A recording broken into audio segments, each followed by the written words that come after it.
Gurizada, o negócio é o seguinte, eu me proponho neste vídeo a montar uma seleção tricolor somente com jogadores que passaram pela base do Grêmio.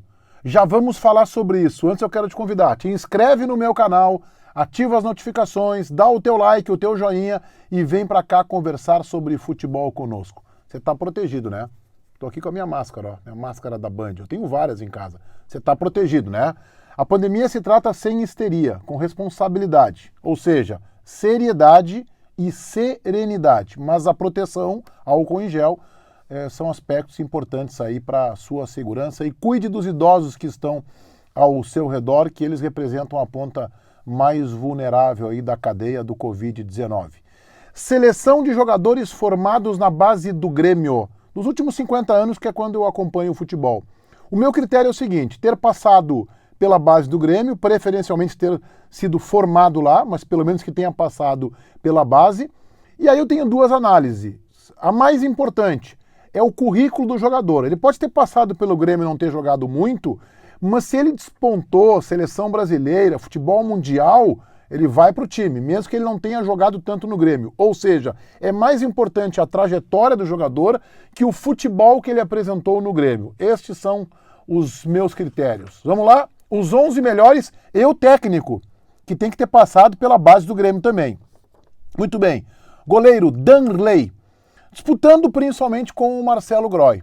Mas o Danley é, na minha opinião, mais vencedor que o Groy e, portanto, Danley é o meu goleiro. Tecnicamente, talvez até o Marcelo Groy tenha sido melhor. Mas o Danley tinha uma liderança e uma capacidade de crescer em jogos decisivos que acabam lhe garantindo a titularidade no meu time da base, seleção da base do Grêmio. Lateral direita, Mário Fernandes. Aqui um exemplo, jogou pouco no Grêmio, inclusive oscilou entre zagueiro e lateral direito e depois fez uma Copa do Mundo com a seleção da Rússia maravilhosa. É um jogador que cresceu, chegou à seleção brasileira, tem lá seus problemas emocionais, mas eu acho que dos laterais direitos formados no Grêmio, disputou com o Edilson, sim. O Edilson, acho que é um jogador que poderia campeão da América com o Grêmio em 2017, mas, na minha opinião, joga o Mário Fernandes. Zagueiro, Léo. O Léo jogou no Grêmio de 2007 a 2019, ele que está no Cruzeiro hoje. Ele tem um gauchão no currículo, 2007. Não é lá um zagueiro central com muita velocidade, mas é um bom zagueiro. Às vezes ele é mais perigoso na área ofensiva do que como defensor, né? É um bom zagueiro central. Quarto zagueiro, Luiz Eduardo.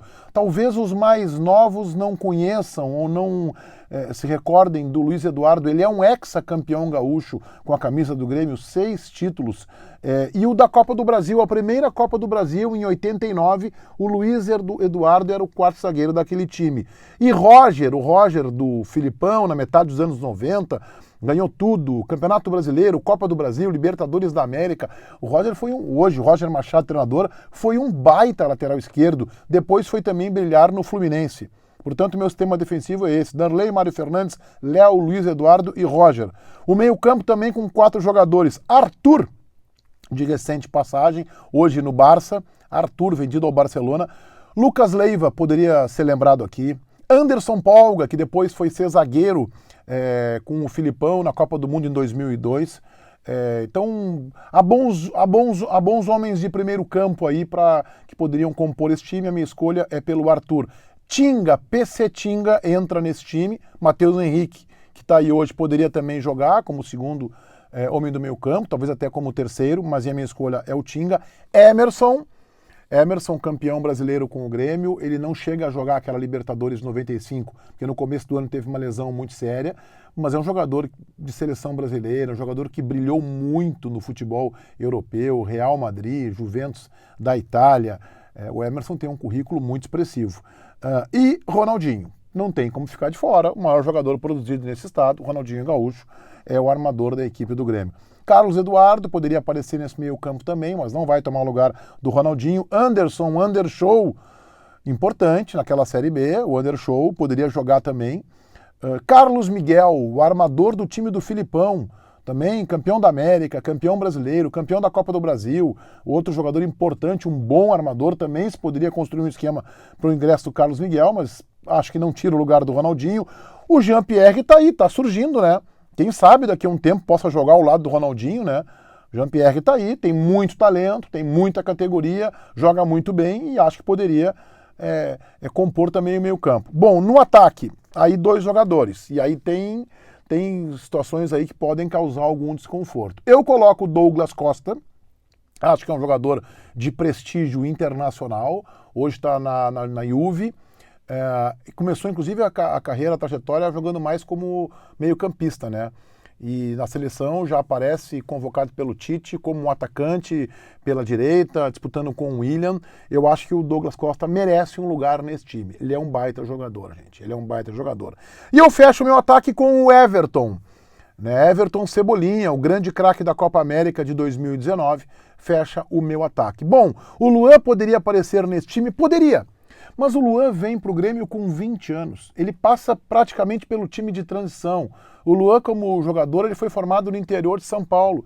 Por isso que eu não coloco o Luan. Ele já chega no Grêmio em 2014, já tem 20 para quase 21 anos, e por isso que eu não coloco o Luan. Bola para jogar no time ele teria. Eu até poderia colocá-lo, por exemplo, no lugar do Douglas Costa. É difícil saber quem joga mais, né? As características são muito diferentes, né? Mas o Douglas Costa é um mundialista, como dizem os jornalistas sul-americanos, os argentinos, jogou uma Copa do Mundo, é um jogador que já está brilhando em grandes equipes da Europa, então eu ainda tenho uma preferência pelo Douglas Costa. Acho ele mais vertical, acho ele mais objetivo que o Luan. O Luan tem um título da Libertadores da América como protagonista do Grêmio em 2017. Mas não apenas pelo futebol e principalmente por esta condição, o Luan chega para o Grêmio com 20 para 21 anos, formado em clubes do interior de São Paulo, então a passagem dele é praticamente no time de transição. Por isso eu acabo ficando com o Douglas Costa. Bom, e o técnico? É difícil achar técnico para o Grêmio, até porque agora que tem essa questão de uma nova geração de treinadores do futebol brasileiro, é que se podem escolher técnicos que passaram pela base. O técnico, meu critério, foi pegar alguém que passou pela base do Grêmio. Vocês sabem quem é que eu achei, que eu encontrei? Kleber Xavier. Kleber Xavier, hoje auxiliar do Tite. Vejam que curiosa que é a trajetória do Kleber Xavier. Ele começa no Internacional, na base internacional, como estagiário, em 1988. Ele chega a coordenar a escolinha do Inter, treina as equipes infantis do Inter, fica no Inter até 1995. Sai e em 96 ele vem para a base do Grêmio. Treina várias categorias, se faz ali como treinador e depois é recrutado pelo Tite, mais adiante, para ser seu auxiliar na sua trajetória toda que o Tite desenvolve. E hoje está na seleção brasileira. Portanto, Kleber Xavier. Vamos lá então colocar o meu time, a minha seleção do Grêmio, formada exclusivamente por jogadores da base do clube. Danley, Mário Fernandes, Léo, Luiz Eduardo e Roger. Arthur, Tinga, Emerson e Ronaldinho Gaúcho. Douglas Costa e Everton, o técnico Kleber Xavier. É um time sem centroavante, mas é um timaço, gente. É um timaço. Este meio-campo, Arthur, Tinga, Emerson e Ronaldinho, Douglas Costa e Everton, eles vão se encontrar mesmo sem centroavante. O Ronaldinho chega com qualidade na frente, o próprio Tinga chega bem, não como centroavante, mas chega bem no ataque, é fazedor de gols. O Emerson chega com força na frente. Tem o Everton Cebolinha, que vem da esquerda para o meio. Gente, é um timaço, né? É um timaço esse meu time de jogadores formados na base tricolor. Feitoria, gurizada. Vai, um abraço.